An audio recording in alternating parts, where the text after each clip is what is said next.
Hello friend, कैसे हैं आप लोग। उम्मीद करता हूँ अच्छे होंगे और स्वस्थ होंगे। और जैसे कि मैंने लाइट पढ़ा रहा था, तो लाइट का 2 लेक्चर अपलोड हो चुका है। उम्मीद करता हूँ आप वो दोनों लेक्चर पिछला देख के इस लेक्चर को करेंगे, ताकि आपका कॉन्सेप्ट पूरा कंटिन्यू रहे और क्लियर हो। तो आज का टॉपिक में हम लोग बात करेंगे रे डायग्राम्स का।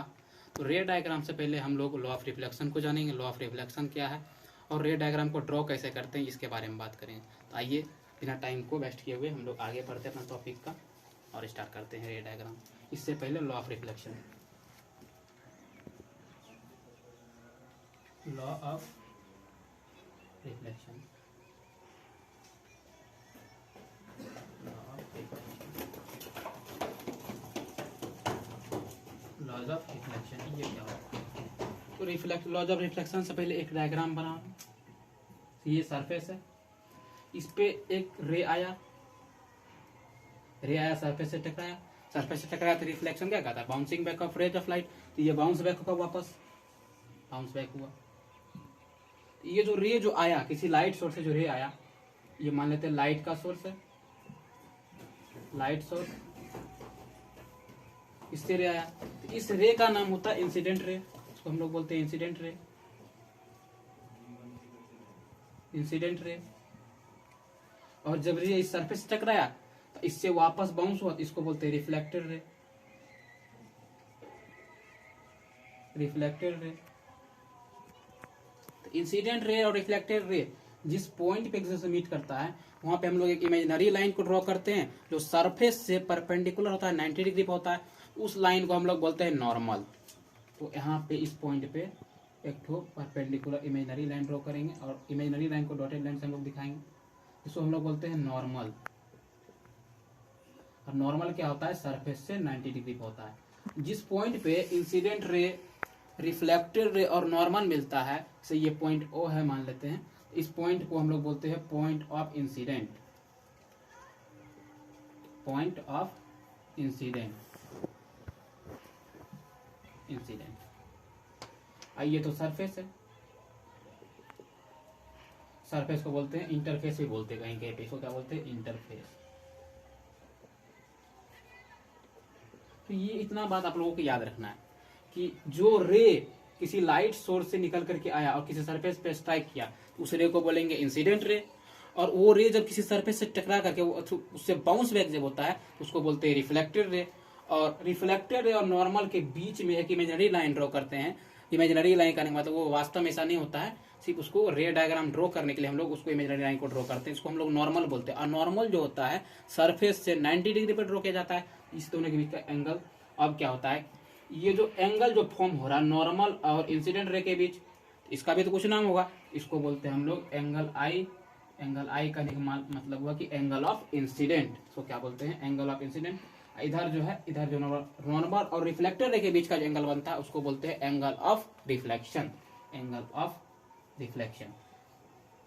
एक सवाल आपके मन में आता होगा कि यहाँ भी तो एक एंगल बन रहा है, ये भी तो एंगल बन रहा है, इसको क्या बोलते हैं, angle form between incident ray and mirror surface. इसको एक स्पेशल नाम हम लोग देते हैं जो शायद आप लोग नहीं सुने होंगे कभी, उसको बोलते हैं ग्लेंसिंग एंगल ऑफ इंसिडेंट। इसको क्या बोलते हैं, इसे रिप्रेजेंट करते हैं G of angle, G of angle I. और इधर भी जो एंगल बन रहा है मिरर सरफेस और रिफ्लेक्टेड रे के बीच, इसको बोलते हैं जी ऑफ एंगल आर, यानी कि ग्लेंसिंग एंगल ऑफ रिफ्लेक्शन। तो ये शॉर्ट में मैंने लिखा, इसके बारे में यहाँ पे इसका नाम लिख देता हूँ, क्या कौन सा पॉइंट क्या है। तो एंगल आई जिसको बोलते हैं incident, angle of incident, angle of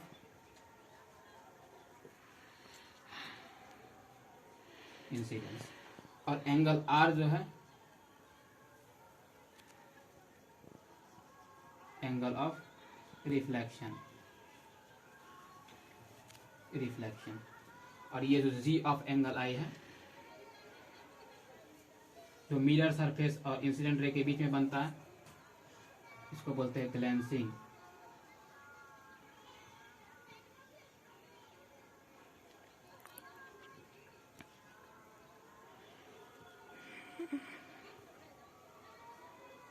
ग्लेंसिंग angle of incident, incident. और जी ऑफ एंगल आर जो है इसको हम लोग बोलते हैं ग्लेंसिंग एंगल ऑफ रिफ्लेक्शन।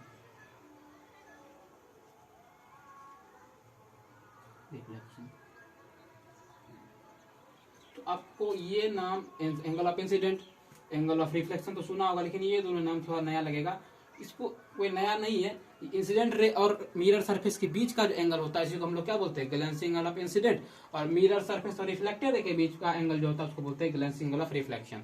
इसका डिफिनेशन बोलेगा तो आराम से लिख सकते हैं कि angle form between mirror surface and incident ray is known as glancing angle of incident, और angle form between reflected ray and mirror surface glancing angle of reflection. Angle of incidence का डिफिनेशन बोलेगा लिखने के लिए, इसको हम लोग लिखेंगे नहीं, सिर्फ बता देता हूं, आप नोट कर सकते हैं। Angle form between incident ray and normal is called angle of incident, और angle form between reflected ray और नॉर्मल एंगल ऑफ रिफ्लेक्शन। तो इस तरह से आप इसका डिफिनेशन भी लिख सकते हैं। मैं साइड जाता हूँ, आपको लिखना हो और स्क्रीनशॉट लेना हो इसका ले सकते हैं, क्योंकि इसके बगैर जो आपको रे डायग्राम समझ में भी नहीं आएगा। ये डायग्राम बहुत इंपॉर्टेंट है। पॉज करो। तो आप लोग इसको नोट कर चुके होंगे, तो आगे हम लोग बढ़ते हैं लॉ ऑफ रिफ्लेक्शन की तरफ। लॉ ऑफ रिफ्लेक्शन क्या बोलता है? कुछ बच्चे ने कमेंट किया था कि लिखा हुआ बोर्ड पे नहीं दिखता, थोड़ा बड़ा लिखे, तो मैं कोशिश करूंगा कि थोड़ा बड़ा लिखे। और आप लोग चाहे तो सुनकर भी लिख सकते हैं पिछले लेक्चर में, जो क्योंकि मैं लिखते समय थोड़ा सा बोलता भी उसको बोल करके लिखता हूँ ताकि आप लोगों को दिक्कत ना हो। तो लॉ ऑफ रिफ्लेक्शन में फर्स्ट लॉ क्या बोलता है? फर्स्ट लॉ बोलता है कि angle of incident, angle of, sorry एक सेकेंड, एंगल ऑफ इंसिडेंट में incident ray, incident ray, reflected ray, reflected ray, normal, incident ray, reflected ray and normal all lie मतलब होता है प्रस्थान करना, निवास करना। All lie on same plane. इसका क्या मतलब हुआ? जैसे हमने अभी ये सरफेस बनाया था, इस पे इंसिडेंट रे आया, इससे रिफ्लेक्ट किया और यहाँ पे नॉर्मल ड्रॉ किए थे। ये आई रे है, ये आर रे है, ये नॉर्मल है। ये सभी देखिए इस पॉइंट पे एक ही जगह पे लाई कर रहा है, इस सरफेस पे। इसको हम लोग पॉइंट ओ बोले थे, पॉइंट ओ। इसको इंटरफेस एंगल ऑफ इंसिडेंट, इसको हम लोग क्या बोलते हैं? पॉइंट ऑफ इंसिडेंट भी बोलते हैं। तो angle of incident, incident ray, normal और रिफ्लेक्टेड रे सभी के सभी पॉइंट ऑफ इंसिडेंट पे लाई करता है। ये क्या है? Point of incident. इस लॉ को इस तरह से बोल सकते हैं कि angle incident ray, reflected ray और नॉर्मल सभी का सभी सेम प्लेन में लाई करता है, इंटरफेस पे लाई करता है, और उसको क्या बोलते हैं हम लोग? पॉइंट ऑफ इंसिडेंट बोलते हैं। कहाँ पे लाई करता है? At point of incident. Incident या इंसिडेंट दोनों लिख सकते हैं। तो ये फर्स्ट लॉ है कि इंसिडेंट रे, रिफ्लेक्टेड रे और नॉर्मल सभी का सभी एक ही पॉइंट पे लाई करेगा, जिसको हम लोग एक ही पॉइंट करने मतलब एक ही प्लेन में लाई करेगा। देखिए सभी का सभी, इस मान लीजिए मीडियम जो यहाँ पे एयर है, ऑल सभी का सभी एयर पे ही लाई कर रहा है, एयर और मीडियम के बीच का इंटरफेस पे लाई कर रहा, सभी का सभी एक ही सरफेस पे लाई कर रहा। तो इसको, ये लॉ ऑफ रिफ्लेक्शन का पहला लॉ क्या है कि इंसिडेंट रे, रिफ्लेक्टेड रे और नॉर्मल तीनों का तीनों एक ही प्लेन में लाई करेगा, जो पॉइंट ऑफ इंसिडेंट पे लाई करता है। और सेकेंड लॉ क्या बोलता है? Second law, law of reflection का सेकेंड लॉ बोलता है कि angle of incident, angle of incident, angle of incident is equals to angle of reflection, angle of reflection,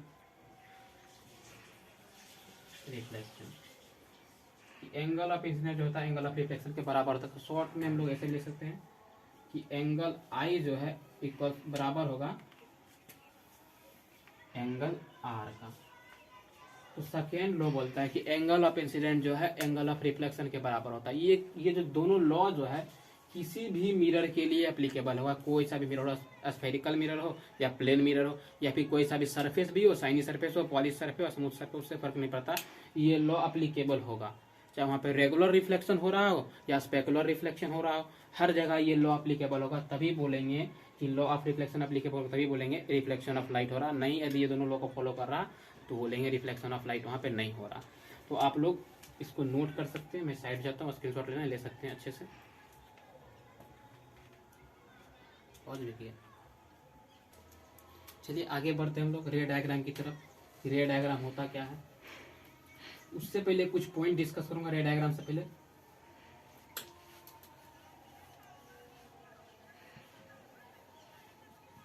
अभी हम लोग रे डायग्राम का बात जो है प्लेन मिरर के लिए करेंगे अगले वीडियो में, या फिर अगले लेक्चर जो अपलोड होगा उसमें हम लोग स्फेरिकल मिरर के लिए भी बात करेंगे रे डायग्राम का। तो प्लेन मिरर में रे डायग्राम बनाने के लिए सबसे पहले एक प्लेन मिरर हमको बनाना पड़ेगा। चलिए प्लेन मिरर बना दिया। प्लेन मिरर को रिप्रेजेंट करने का तरीका होता है, एक स्ट्रेट लाइन ड्रॉ करते हैं, उसके पीछे स्मॉल स्मॉल ऑब्लिक लाइन को ड्रॉ करते हैं। ये प्लेन मिरर ड्रॉ किया, मान लेते हैं एम डैश। ठीक है, आप लोगों से रिक्वेस्ट करता हूँ कि ये फिगर को बना करके देखिए, वीडियो को पॉज करें, जब मैं बता लूँगा फिर से बना करके आप लोग एक बार ट्राई करें, क्योंकि ये इंपॉर्टेंट बहुत ही है। तो मान लेते हैं ये जो ऑब्जेक्ट हमारे यहाँ पे रख रहे हैं मिरर के सामने, पॉइंट शेप का है ऑब्जेक्ट। ऑब्जेक्ट भी दो शेप का हो सकता है, एक पॉइंट शेप,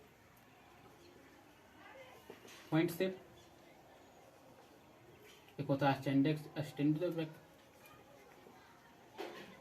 एक्सटेंडेड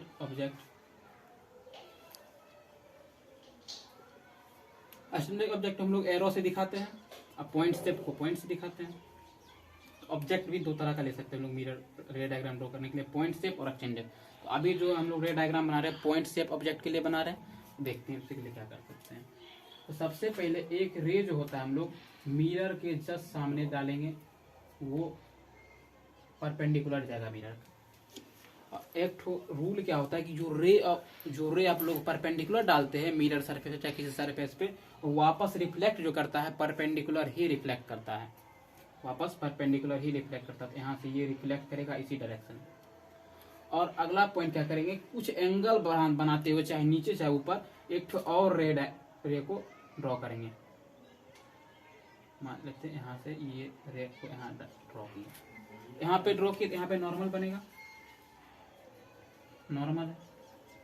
तो एंगल आई बराबर एंगल आर, बताए थे लॉ ऑफ रिफ्लेक्शन फॉलो होगा, जितना एंगल से आया उतना एंगल से इधर रिफ्लेक्ट करेगा। ये इतना एंगल से था उतना एंगल से ये रिफ्लेक्ट किया। ये एंगल ऑफ इंसिडेंट था, angle of reflection, angle of incident angle of reflection दोनों बराबर होगा इस केस में भी।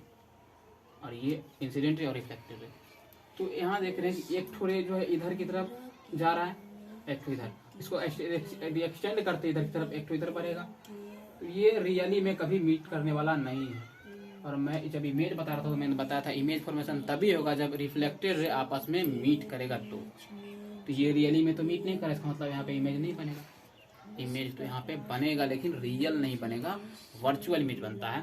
और मैंने प्रॉपर्टी ऑफ प्लेन मिरर में बताया भी था कि वर्चुअल इमेज प्लेन मिरर क्या करता है, वर्चुअल इमेज बनाता है, इरेक्ट बनाता है। इस रे को वापस जब पीछे की तरफ बढ़ाते हैं, और पीछे की तरफ जब मिरर का बढ़ाएंगे तो हम लोग डॉटेड लाइन से रिप्रेजेंट करेंगे, और इसको भी वापस पीछे की तरफ एक्सटेंड करते हैं।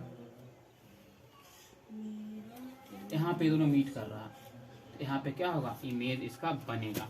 तो इसको जैसे मान लेते हैं ऑब्जेक्ट है, वो ऑब्जेक्ट है, इसका इमेज जो है ओ डैश बन गया। तो रे डायग्राम ड्रॉ करने के लिए हम लोग इस तरह से ड्रॉ करते हैं। पॉइंट शेप ऑब्जेक्ट के लिए था। सबसे पहला बात याद रखना है कि यदि कोई रे को हम लोग परपेंडिकुलर डाल रहे हैं मिरर सरफेस पे, तो परपेंडिकुलर रिफ्लेक्ट भी करेगा, क्योंकि लॉ ऑफ रिफ्लेक्शन तो तभी फॉलो होगा क्योंकि एंगल आई बराबर तो एंगल आर होना पड़ेगा। परपेंडिकुलर डालने का मतलब हो गया कि यदि परपेंडिकुलर रे डाल रहे हैं तो यहाँ पे एंगल आई और एंगल आर दोनों 0 डिग्री का होगा। क्यों होगा 0 डिग्री का, मन में क्वेश्चन तो आया होगा क्यों होगा 0 डिग्री का, क्योंकि एंगल आई क्या होता है, नॉर्मल और एंगल ऑफ इंसिडेंट के बीच का एंगल होता है। ये एंगल आई थोड़ा सा एक्सप्लेन कर रहा हूँ, नॉर्मल और एंगल ऑफ इंसिडेंट के बीच का एंगल होता है, यही तो होता है एंगल ऑफ इंसिडेंट। तो यहाँ पे एंगल जो इंसिडेंट रे, ये तो नॉर्मल के लॉन्ग ही गया, नॉर्मल के लॉन्ग गया, इसका मतलब ऐसे गया, ये नॉर्मल भी है यहाँ पे, नॉर्मल भी है और इंसिडेंट है बेसिक अलग गया, तो इस दोनों के बीच में एंगल तो बना नहीं, एंगल ऑफ इंसिडेंट और एंगल ऑफ रिफ्लेक्शन इस केस में दोनों केस में 0 डिग्री होता है। इसीलिए यहाँ पे ये जो है लाइट जो है वापस परपेंडिकुलर ही रिफ्लेक्ट करता है। इस पॉइंट इस स्पेशल फिनोमेना को हम लोग रिट्रेसिंग ऑफ लाइट भी बोलते हैं। शायद मैं आगे बात करूंगा स्फेरिकल मिरर जब पढ़ाऊंगा तो रिट्रेसिंग ऑफ लाइट भी बोलते हैं। तो रे डायग्राम को इस तरह से बनाना है। अब यहाँ पे सवाल आता है कि यहाँ पे इमेज जो बनता है वो कैसा बनता है। नेचर ऑफ इमेज लिखने के लिए आता है, इमेज बना तो कैसा बना। तो जितना डिस्टेंस पे यहाँ पे हम लोग ऑब्जेक्ट रखते हैं, ऑब्जेक्ट डिस्टेंस जितना है उतना ही डिस्टेंस पे मिरर से अंदर इमेज बनता है। ऑब्जेक्ट डिस्टेंस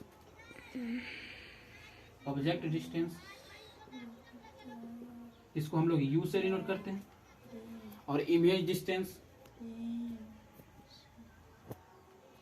इसको हम लोग भी से डिनोट करते हैं। यानी कहने का मतलब हुआ कि यू जो होगा नेचर ऑफ इमेज में लिखना है, यहाँ पे पॉइंट देके लिखना पड़ता है नेचर ऑफ इमेज। तो नेचर ऑफ इमेज कैसा बनेगा। सबसे पहले जो है मैंने बताया था कि प्लेन मिरर जो होता है सेम साइज का इमेज बनाता है। तो यहाँ पे इमेज होगा सेम साइज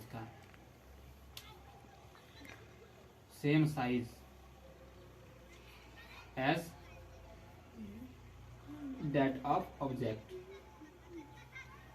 तो पहला नेचर क्या हुआ कि इमेज का जो साइज बनेगा ऑब्जेक्ट के साइज के ही बराबर बनेगा। और ये केस तो होगा u इज इक्वल्स टू भी होगा, मतलब कि ऑब्जेक्ट का जो डिस्टेंस है मिरर से इमेज के डिस्टेंस के बराबर होगा। ये भी एक नेचर में आएगा। और क्या चीज इरेक्ट इमेज बनेगा। प्लेन मिरर हमेशा कैसा इमेज बनाता है, इरेक्ट इमेज बनाता है, इरेक्ट इमेज। तो ये आप लोगों को लिखना पड़ेगा। ये नेचर ऑफ इमेज बोलेगा लिखने के लिए, तो आता है लिखने के लिए, 1 या 2 मार्क का क्वेश्चन है। तो आप लोगों को ये लिखना पड़ेगा नेचर ऑफ इमेज कैसे होता है। कुछ ज्यादा डिफिकल्ट नहीं है, 1-2 बार प्रैक्टिस करना है, हो जाएगा। उम्मीद करता हूँ आप लोग प्रैक्टिस करेंगे इस डायग्राम का बनाने का और स्केल और पेंसिल से इसको बनाना है। तो यदि आप लोगों को लिखना है, ड्रॉ करना है तो स्क्रीनशॉट लेना आप लोग ले सकते हैं। मैं साइड हो जाता हूँ।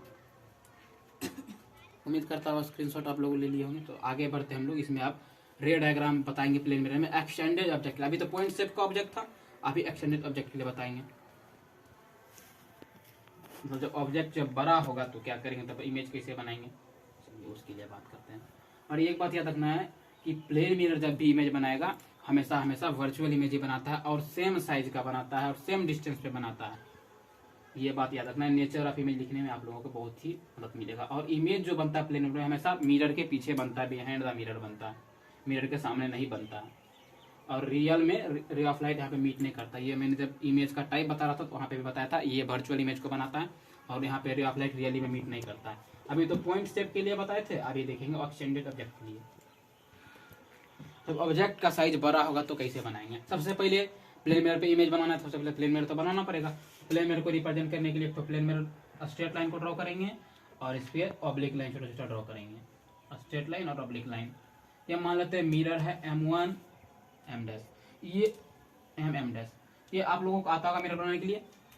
तो वीडियो को पॉज करके खुद से ड्रॉ करना है, तो पूरा कॉपी नहीं करना है, पहले खुद से प्लेन मिरर बनाना है। उसके बाद मान लेते हैं एक ठो यहाँ पे ऑब्जेक्ट रखे मिरर के सामने जो कुछ डिस्टेंस पे है, ठीक है। ये ऑब्जेक्ट है A और B, ऑब्जेक्ट है AB। तो रे डायग्राम को ड्रॉ करने के लिए तो रे जो निकलता है किसी ऑब्जेक्ट के सरफेस से, तो ये मान लीजिए ऑब्जेक्ट है, इसके तो हर एक सरफेस से निकलेगा, हर एक पॉइंट से रे निकलेगा। तो इस तरह से रे निकलता जाएगा इसके पॉइंट से। यदि मैं इतना रे को ड्रॉ करूंगा सभी रे को, तो ये इमेज जो बनाऊंगा, डायग्राम बनाऊंगा, ये दिखने में पूरा बेकार लगेगा, मतलब सही से दिखेगा भी नहीं कि इमेज बन रहा है। तो इसीलिए डायग्राम को आसान करने के लिए सिर्फ 2 ही रे को दिखाएंगे हम लोग डायग्राम में। 2 रे हेड पर से दिखाएंगे और 2 रे इसका नीचे का सरफेस से टेल पर से दिखाएंगे। 2 ही रे को दिखाएंगे इमेज बनाने के लिए। लेकिन रियली में क्या है, रे तो इसका हर एक सरफेस से निकलेगा तभी तो रिफ्लेक्ट होगा। हम लोग जब मिरर के सामने खड़ा होकर इमेज देखते हैं, हमारा तो पूरा शरीर दिखता है। ऐसा नहीं होता है सिर्फ सिर दिखता है और पैर दिखता है, बीच का सरफेस गायब रहता है, ऐसा तो नहीं होता है। पूरा शरीर दिखता है। इसका मतलब है पूरा जितना भी रे ऑफ लाइट हमारे शरीर का हर एक पॉइंट से रिफ्लेक्ट कर रहा, हर एक पॉइंट से रिफ्लेक्ट करके पीछे मिरर की तरफ मिल रहा, जो हमारा इमेज बनता है। तो इसमें भी पूरा इसका हर एक सरफेस से रे ऑफ लाइट निकलेगा और जाके मिरर के पीछे मीट करेगा, रिफ्लेक्टेड रे, जो रियली में मीट नहीं करता है, बस अपीयर्स होता है। तो हमारा इमेज बनता है। तो हम लोग डायग्राम को आसान करने के लिए सिर्फ 2 रे को दिखाएंगे तो चलिए आगे डायग्राम को बनाते हैं। सबसे पहला काम क्या करना है, यदि आप लोगों की इच्छा है तो यहाँ पे आप परपेंडिकुलर रे को ड्रॉ कर सकते हैं। परपेंडिकुलर रे को जब इस पे ड्रॉ कराएंगे तो वो सीधा उसी डायरेक्शन में रिफ्लेक्ट करेगा, कोई भी एंगल यहाँ पे एंगल का झंझट नहीं होता, क्योंकि एंगल आई एंगल आर दोनों जीरो होता है, मैंने अभी बताया था। तो यहाँ से एक रे ऑफ लाइट इसके जस्ट सरफेस पे भेजेंगे परपेंडिकुलर। मैं हाथ से ड्रॉ कर रहा हूँ मार्कर से, तो सीधा नहीं बन रहा, आप लोग स्केल से और पेंसिल रख करके ड्रॉ करेंगे ताकि सही से डायग्राम बने। यहाँ से सीधा गया, ये इंसिडेंट हुआ इस सरफेस पे। तो इसी सरफेस पे इंसिडेंट हुआ तो एंगल ऑफ इंसिडेंट एंगल और रिफ्लेक्शन का बराबर होगा। यहाँ पे एंगल ऑफ इंसिडेंट तो जीरो हो गया, एंगल ऑफ रिफ्लेक्शन भी जीरो होगा, इसी सरफेस पे रिफ्लेक्ट भी करेगा। रिफ्लेक्ट किया, एक और रे डालेंगे इसके ऊपर से ही, मान लेते इधर की तरफ डालें, तो जितना एंगल से इस पे फॉल किया नॉर्मल के अलोंग, उतना ही एंगल से ये रिफ्लेक्ट भी करेगा। ये यहाँ से उतना ही एंगल से रिफ्लेक्ट भी करेगा, इधर की तरफ रिफ्लेक्ट किया, यहाँ पे नॉर्मल है। और एक ठो रे डालेंगे इसके पैर से नीचे के सरफेस, इससे मानते हैं हम परपेंडिकुलर रे एक ठो ड्रॉ कर रहे हैं इस पे। चलिए ये है परपेंडिकुलर। परपेंडिकुलर रे ड्रॉ किए मिरर पे तो परपेंडिकुलर ही रिफ्लेक्ट करेगा, क्योंकि एंगल आई और एंगल आर दोनों बराबर होगा, लॉ ऑफ रिफ्लेक्शन से। एंगल आई तो जीरो है तो एंगल आर भी जीरो होगा, इसलिए परपेंडिकुलर ये भी रिफ्लेक्ट कर दिया। यहाँ पर भी कुछ एंगल पे इसी पॉइंट से एक ठो रे और ड्रॉ करेंगे। मिरर का साइज छोटा बड़ा तो आप लोग एक्सटेंड कर सकते हैं।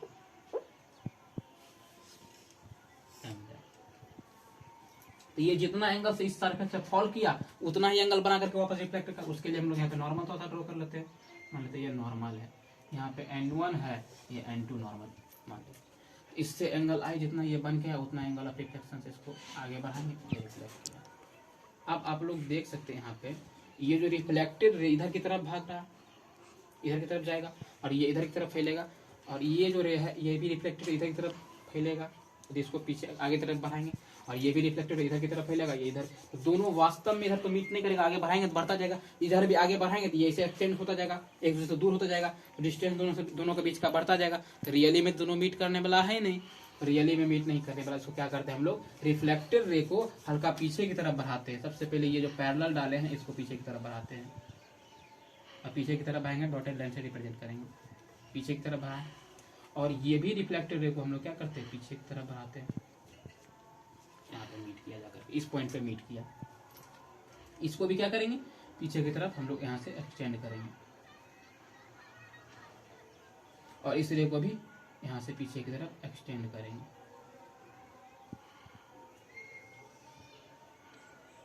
यहाँ पे जाकर के मीट किया, तो जहाँ पे दोनों रे को मीट किया यहीं पे क्या होता है, इमेज का डायग्राम बनता है, इसका इमेज बनता है। से ए था, ऊपर बी, बी डैश, ए डैश, इसका इमेज बन गया। तो इस तरह से हम लोग रे डायग्राम को ड्रॉ करते हैं। ये पीछे की तरफ इसलिए बना क्योंकि प्लेन मिरर कभी भी रियल इमेज नहीं बनाता है। यहाँ पे रे ऑफ लाइट यानी कि रिफ्लेक्टेड रे अपीयर होता है, सिर्फ ऐसा प्रतीत होता है कि हम लोगों को रिफ्लेक्टेड रे जो है मीट कर रहा, मतलब इसको यदि यहाँ से देखेंगे तो लगेगा कि रिफ्लेक्टेड यहाँ से आ रहा है, रिफ्लेक्टेड यहाँ से आ रहा है। यदि इसको यहाँ से देखेंगे लगेगा यहाँ से आ रहा है। थोड़ा सा टेढ़ा हो गया क्योंकि मैंने मार्कर से बनाया, स्केल रख के आप लोग कॉपी पे बनाएंगे तो सही से बनेगा। तो इसमें भी आएगा नेचर ऑफ इमेज लिखने के लिए, इमेज का नेचर कैसा है। चलिए यहाँ पे नेचर ऑफ इमेज साइड में लिखते हैं, नेचर ऑफ इमेज कैसा होगा। यदि आप लोगों को एग्जाम में ये क्वेश्चन आता है कि प्लेन मिरर के अलॉन्ग एक रे डायग्राम ड्रॉ करना है, यदि नेचर ऑफ इमेज नहीं भी बोल रहा है लिखने के लिए तो फिर भी आप लोग लिख सकते हैं, 2 पॉइंट, ज़्यादा कुछ खास नहीं रहता क्योंकि ये इंपॉर्टेंट होता है नेचर लिखने के लिए। तो मैंने बताया था कि u बराबर भी यानी कि ऑब्जेक्ट डिस्टेंस जो होता है, जितना मिरर से ऑब्जेक्ट का डिस्टेंस रखें उतना ही अंदर इमेज का डिस्टेंस पे बनता है, इमेज उतना ही डिस्टेंस पे बनता है मिरर के अंदर। सबसे पहला बात क्या होता है, और एक चीज बताया था कि सेम साइज का बनता है, इमेज कैसा बनेगा, सेम साइज का, सेम साइज। पहला नेचर में क्या हुआ, same size as that of object, object. और क्या चीज, और एक पॉइंट लिखेंगे कि इमेज जो कैसा बनता है, इरेक्ट बनता है, क्योंकि यहाँ पे जो है वर्चुअल इमेज बन रहा है, और कैसा बनता है, virtual image, virtual comma erect, erect image बनेगा। और क्या चीज, यहाँ पर भी तीसरा पॉइंट लिखेंगे u बराबर b होता है। कम से कम ये 3 पॉइंट आप लोगों को जरूर लिखना है। सेम साइज कैसे पता करेंगे, हो सकता है मैं झूठ बोल रहा हूँ, आप लोगों को लग सकता है।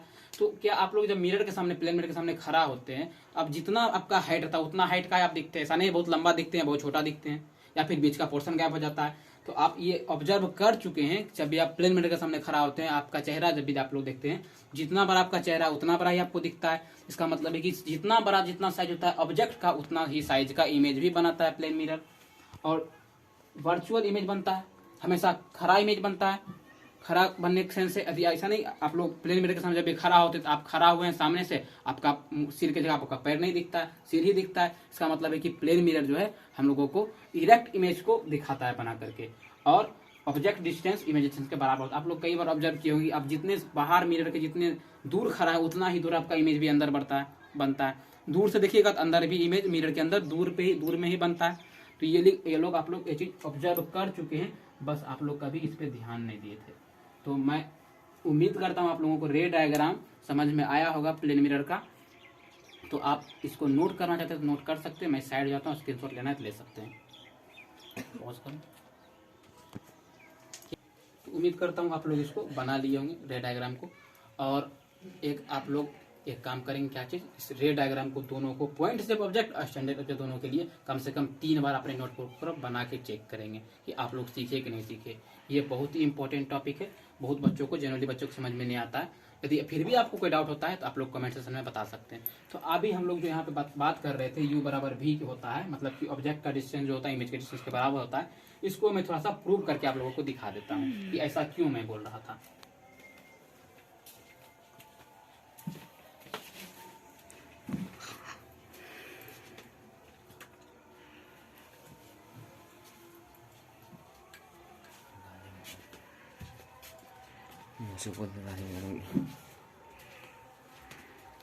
u बराबर v प्रूव करना, उसके लिए सबसे पहले क्या करेंगे, तो प्लेन मिरर ड्रॉ करते हैं, ऑब्जेक्ट इमेज बनाते हैं। तो प्लेन मिरर पे ले लीजिए, मैं पॉइंट शेप का इमेज बनाऊंगा क्योंकि ये थोड़ा आसान होता है, दोनों केस में प्रूफ हो जाएगा। तो पॉइंट मान लेते हैं यहाँ पे ओ ऑब्जेक्ट का नाम है, यहाँ से पहले डालेंगे सीधा, फिर पैरेलल डालेंगे, एक परपेंडिकुलर जाएगा, परपेंडिकुलर रिफ्लेक्ट भी करेगा। एक तो रे डालेंगे कुछ एंगल बना करके, तो ये कुछ एंगल बना करके यहाँ डालें, यहाँ पे नॉर्मल ड्रॉ कर देते हैं, यहाँ से इसको रिफ्लेक्ट करा देते हैं। तो रियल में तो मीट नहीं करेगा, ये इधर बढ़ाएंगे इधर बढ़ते जाएगा, इधर बढ़ते जाएगा, तो रियल में तो मीट नहीं करने वाला है। इसको जब पीछे की तरफ बढ़ाते हैं, ऐसा अपीयर होता है, मैं यहाँ पे इसको सीधा ऐसा अपीयर होता है कि ये जो है यहाँ से मीट करके आ रहा था, वो था, इसका इमेज बन गया O dash.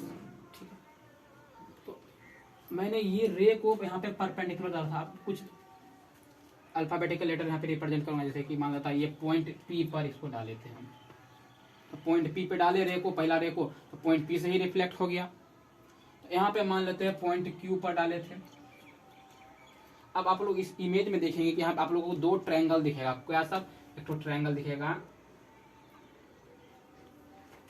Triangle O P Q and triangle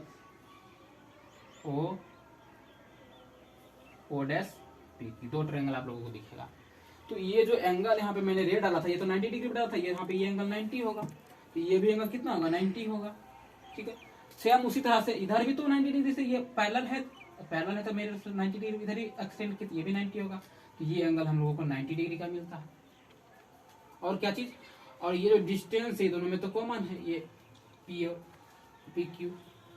और एक चीज क्या बोल सकते हैं हम लोग, यहाँ जो एंगल, ये जो एंगल डाले यहाँ पे, एंगल आई जो होता है, एंगल आई, ये तो एंगल आर के बराबर है।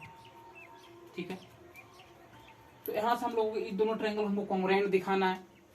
शायद यदि आप लोग 8th में होंगे तो नहीं जानते होंगे कॉन्ग्रुएंट क्या होता है, और 9th में यदि पढ़ चुके हैं, 9th पढ़ के 10th का बच्चा होंगे तो आप लोग जानते हैं कॉन्ग्रुएंसी ऑफ ट्रायंगल से। हम लोग ट्रायंगल को जब कॉन्ग्रुएंट दिखाते हैं तो उसका कॉरस्पॉन्डिंग साइड जो होता है हमेशा ऑल चीज इक्वल हो जाता है। तो कॉरस्पॉन्डिंग साइड को इक्वल दिखाएंगे तो हमको प्रूफ हो जाएगा कि u बराबर भी है। हमको प्रूफ क्या करना है, प्रूफ करना है कि ये यहाँ से यहाँ तक u है और ये यहाँ से यहाँ तक भी है, दोनों बराबर है। तो कॉन्ग्रुएंट करने के लिए प्रॉपर्टी होता है एस कॉन्ग्रुएंसी, मतलब साइड कॉन्ग्रुएंसी से प्रूव कर सकते हैं, या फिर साइड एंगल साइड SAS से कर सकते हैं, या फिर RHS कॉन्ग्रुएंसी से कर सकते हैं। तो जिससे हमको आसान होगा उससे करेंगे। यहाँ मैं दिखाता हूँ क्या हमको मिल रहा है। सबसे पहले यहाँ देख रहे हैं क्या चीज, कि एंगल जो है, एंगल ओ पी और angle Q, O P Q, ये बराबर है किसका, ओ डैश पी क्यू का, जो कि 90 डिग्री का है। आप लोग भी देख सकते हैं ये कितना है, 90 डिग्री का है, ये 90 डिग्री का है। तो एक चीज तो हमको मिल गया बराबर। एक चीज और क्या देख रहे हैं, ये जो साइड जो हमारा है पी क्यू, ये भी बराबर किसका है, पी क्यू का, कि दोनों में कॉमन है। इस ट्रायंगल में भी ये साइड कॉमन है और इस ट्रायंगल में भी ये साइड क्या है, कॉमन है। ये भी क्या है, कॉमन साइड है, कॉमन साइड। दो चीज तो मिल गया। एक चीज और हमको खोजना है कि एक और एंगल कम से कम मिल जाए तो हम लोग ट्रायंगल को कॉन्ग्रुएंट दिखा पाएंगे।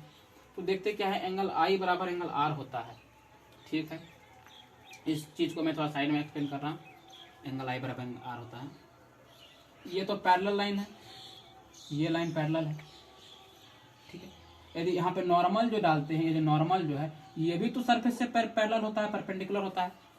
इस नॉर्मल को यदि मैं पीछे एक्सटेंड कर दूं, ये दोनों लाइन आपस में पैरेलल हो जाएगा, यानी कि रिफ्लेक्टेड जो यहाँ से जा रहा है, लग रहा है जाते हुए वो, और यहाँ पे नॉर्मल जो ड्रॉ किया, ये दोनों क्या हुआ, पैरेलल लग रहा है दिखने से।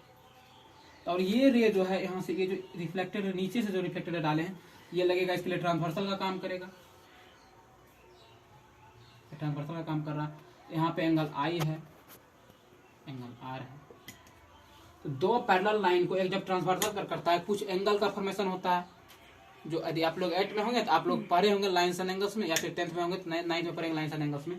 तो ये जो एंगल जो होता है, ये एंगल इस एंगल के बराबर होता है, इस एंगल के बराबर होगा। अल्टरनेट एंगल इसको हम लोग बोलते हैं। इस तरह का फिगर बन रहा है, ये एंगल इसके बराबर है।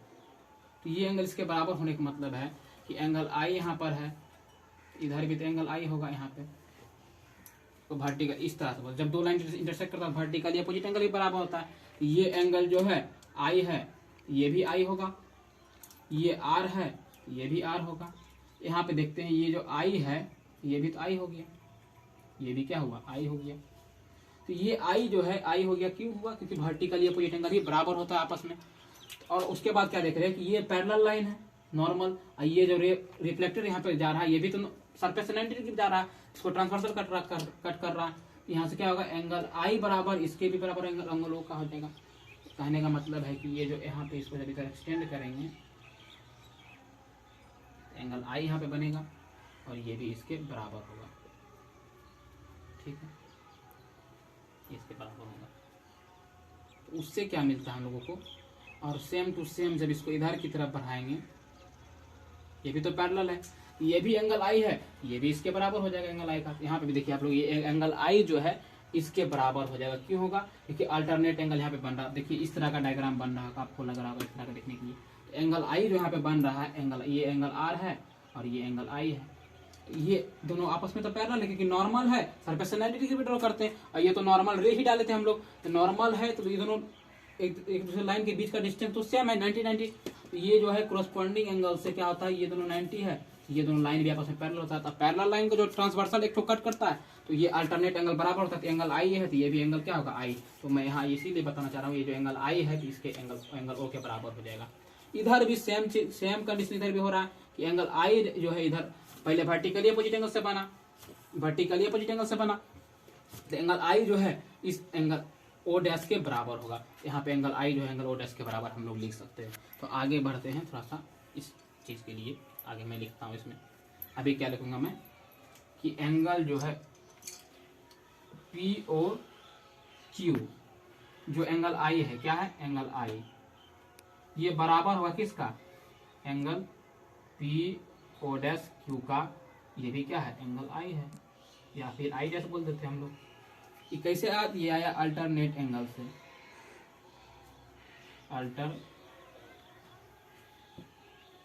अल्टरनेट इंटीरियर एंगल हम लोग बोलते हैं। अल्टरनेट इंटीरियर एंगल्स बराबर होता है आपस में। जब दो पैरेलल लाइन को एक ट्रांसवर्सल लाइन कट करता है तो अल्टरनेट एंगल इंटीरियर एंगल क्या होता है, बराबर होता है। तो अब हम लोग देख रहे हैं क्या चीज़, एक तो हमको एक तो एंगल मिला, एक तो साइड मिला, एक तो और एंगल मिला। तो ए एस ए या फिर ए एस से बोल सकते हैं। तो बाय ए एस कॉन्ग्रुएंसी,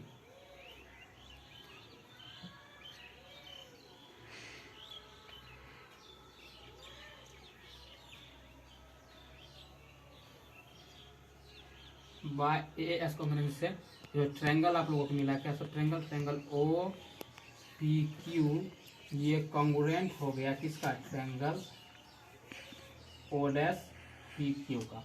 जब कॉन्ग्रुएंट हो जाता है सीपीसी से कॉरस्पॉन्डिंग साइड से क्या होता है, इक्वल, तो यहाँ पे हम लोग क्या बोल सकते हैं, तो बाय सीपीसीटी सीपीसीटी का मतलब होता है corresponding part of congruent triangle. तो जब दो ट्रायंगल आपस में कॉन्ग्रुएंट है, इसको हम लोग समारूप बोलते हैं, वो क्या होता है, उसका हर एक पार्ट पुर्जा बराबर होता है। तो सीपीसी से क्या लिख सकते हैं, ये जो साइड हमको दिख रहा है कि ओपी जो होगा बराबर होगा किसका, ओ डैश पी का। तो आप लोग यहाँ देख सकते हैं ओपी ही यू के बराबर है, तो यही डिस्टेंस तो हमारा यू के बराबर है। तो यहाँ पे हम लोग क्या बोल सकते हैं, यू जो होगा बराबर होगा किसका, भी का, क्योंकि यहाँ पे ओ डैश पी भी हमारा भी के बराबर है। तो हम लोगों को यही प्रूव करना था कि ऑब्जेक्ट डिस्टेंस जो होता है बराबर होता है इमेज डिस्टेंस का। प्रूव, मैं उम्मीद करता हूँ आप लोगों को समझ में आया होगा। यदि नहीं आया तो आप लोग एक बार फिर से इसको ट्राई करेंगे, वीडियो को पीछे करके देखेंगे मैंने क्या बताया और कैसे बताया। तो यदि आप लोग को अभी लिखना है तो मैं साइड हो जाता हूँ, आप लोग स्क्रीनशॉट ले सकते हो चाहे लिख सकते हो, ठीक है। क्या ठीक है, तो मैं उम्मीद करता हूँ आप लोग लिख चुके होंगे। एक बार मैं फिर से इसको रिपीट कर देता हूँ, यदि किसी को डाउट होगा तो उसका डाउट भी क्लियर हो जाएगा। सबसे पहले मैंने क्या किया, एक प्लेन मिरर बनाया, पॉइंट शेप का ऑब्जेक्ट लिया और रे डायग्राम को ड्रॉ किया। तो यहाँ पे मैंने पहला रे को परपेंडिकुलर डाला और दूसरा रे भी कुछ एंगल से डाला, तो एंगल आई बराबर एंगल आर को फॉलो करते आगे बढ़ा। तो यहाँ से हमको क्या देखे कि ये जो रे जो है 90 डिग्री का है, ये भी 90 डिग्री का है। यहाँ पे नॉर्मल ड्रॉ किए थे, ये भी 90 डिग्री का है, नॉर्मल जो है ये भी 90 डिग्री सरफेस से ड्रॉ होता है। तो ये जो एंगल जो है 90 है, ये है इस एंगल, ये एंगल भी 90 हमको मिल गया। यहाँ पे लिख दिए एंगल जो है दोनों 90 डिग्री का, दोनों बराबर है, क्या है, बराबर है। और क्या चीज, ये साइड जो है पी क्यू और पी क्यू दोनों ट्रायंगल में दोनों कॉमन है, साइड भी दोनों का कॉमन हो गया। इस एंगल को निकालने के लिए क्या अल्टरनेट इंटीरियर एंगल से इस एंगल को इसके बराबर दिखाए, इधर भी इसके बराबर दिखाए। इसको मैंने इधर साइड में रफ करके बताया भी था। और ये अल्टरनेट एंगल इधर के लिए कैसे हुआ, तो वर्टिकली अपोजिट एंगल से हुआ, इधर के लिए मिरर के बियॉन्ड मिरर कैसे हुआ, तो वर्टिकली अपोजिट एंगल से हुआ। एंगल आई बराबर एंगल आई डैश का हुआ, तो आई डैश बराबर फिर एंगल ओ का, ओ डैश का हो गया अल्टरनेट इंटीरियर एंगल से। तो ये मैंने आपको बताया। फिर क्या हुआ, एस कॉन्ग्रुएंसी से हम लोग दोनों ट्रायंगल को कॉन्ग्रुएंट दिखाएं, ये ओ डैश लिखा हुआ है, ओ डैश कॉन्ग्रुएंट दिखाएं, तो सीपीसी का क्या होता है, कॉरस्पॉन्डिंग पार्ट दोनों बराबर होता है। तो यहाँ पे ओपी बराबर लिख दें ओ डैश पी का। ओपी ही देख रहे हैं क्या है हमारा, ओ डिस्टेंस है, और ओ डैश पी जो है भी डिस्टेंस है, यू डिस्टेंस। और भी हम लोग को प्रूफ क्या करना था, यू बराबर भी जो होता है, ये प्रूफ हो गया। तो उम्मीद करता हूँ आप लोगों को आज का लेक्चर अच्छा लगा होगा, समझ में आया होगा। यदि नहीं आया, रे डायग्राम थोड़ा डिफिकल्ट माना जाता है, लेकिन यदि आपका कॉन्सेप्ट क्लियर है पीछे का, तो आपको रे डायग्राम भी डिफिकल्ट नहीं लगेगा। तो इस लेक्चर को आप लोग अच्छे से देखेंगे और जो मैंने बताया प्रैक्टिस करना है डायग्राम का प्रैक्टिस करें। यदि 8th क्लास के बच्चे को समझ में नहीं आया तो कोई बात नहीं, आप लोग उतना इस पर फोकस नहीं करना, सिर्फ मान के चलना कि बराबर होता है। यदि आप लोग 10th में जाएंगे तो आप लोगों को समझ में आएगा, लेकिन 10th के बच्चों को समझ में आना चाहिए ये चीज़, और क्योंकि आप लोग कॉन्ग्रुएंसी ऑफ ट्रायंगल पढ़ चुके हैं। तो थैंक यू फॉर वाचिंग। यदि आप लोगों को वीडियो अच्छा लगा तो लाइक करें, शेयर करें और कमेंट जरूर करें, अपना डाउट भी मेंशन करें कमेंट में। Keep learning, stay curious.